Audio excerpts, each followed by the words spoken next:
जो प्रश्न मैंने कल उठाए थे उसका किसी भी एक भी प्रश्न का उन्होंने जवाब नहीं दिया।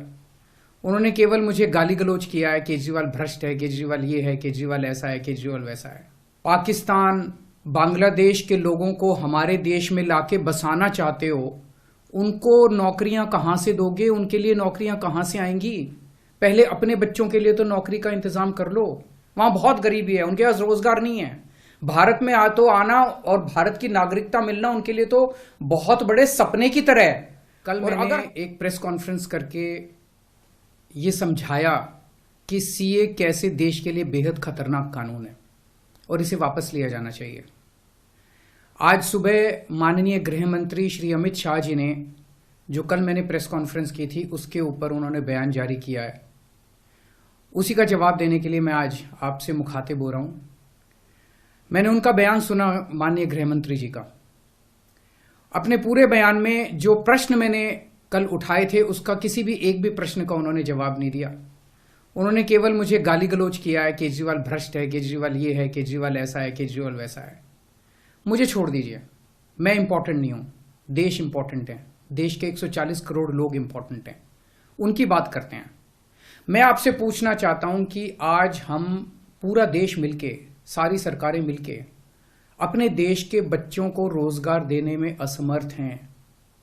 जो इतनी भारी संख्या में बाहर से आप पाकिस्तान, बांग्लादेश के लोगों को हमारे देश में लाके बसाना चाहते हो, उनको नौकरियां कहां से दोगे? उनके लिए नौकरियां कहां से आएंगी? पहले अपने बच्चों के लिए तो नौकरी का इंतजाम कर लो। ये मेरा कल मूल प्रश्न था। उनके लिए घर कहां से आएंगे जो आप इतनी बड़ी संख्या में पाकिस्तान से, बांग्लादेश से लोगों को लाके अपने देश में बसाना चाहते हो, माइग्रेशन करवाना चाहते हो? वो उनके लिए घर, उनके लिए नौकरियां, उनके लिए संसाधन कहां से आएंगे? अपने देश में इतनी गरीबी है, अपने देश में ऑलरेडी लोगों के पास नौकरियां नहीं है, घर नहीं है, उनको कहां से लाके बसाओगे? आजादी के बाद काफी बड़े स्तर के ऊपर माइग्रेशन हुआ था। बहुत सारे लोग भारत से पाकिस्तान और बांग्लादेश गए थे और बहुत सारे लोग वहां से इधर आए थे। अब जो ये माइग्रेशन इस सीए की वजह से होने वाला है, ये उससे कहीं ज्यादा बड़ा माइग्रेशन होने वाला है। पाकिस्तान, बांग्लादेश, अफगानिस्तान, इनका कहना है कि सीए के तहत इनके अल्पसंख्यक जो हैं वो अगर भारत में आके रहना चाहेंगे तो उन्हें उस बात की मंजूरी दी जाएगी, उन्हें हमारे भारत की नागरिकता दे दी जाएगी।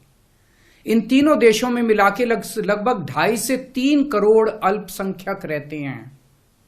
पाकिस्तान, बांग्लादेश और अफगानिस्तान में मिला के लगभग 2.5 से 3 करोड़ अल्पसंख्यक रहते हैं।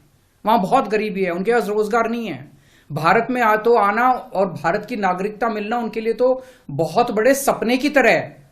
और अगर हमने भारत के दरवाजे खोल दिए, इतनी बड़ी संख्या में लोग आने वाले हैं जिसकी हम कल्पना भी नहीं कर सकते। इन 2.5-3 करोड़ लोगों में से अगर 1-1.5 करोड़ लोग भी आ गए तो कहां बसाया जाएगा उनको? क्या करेंगे उनका?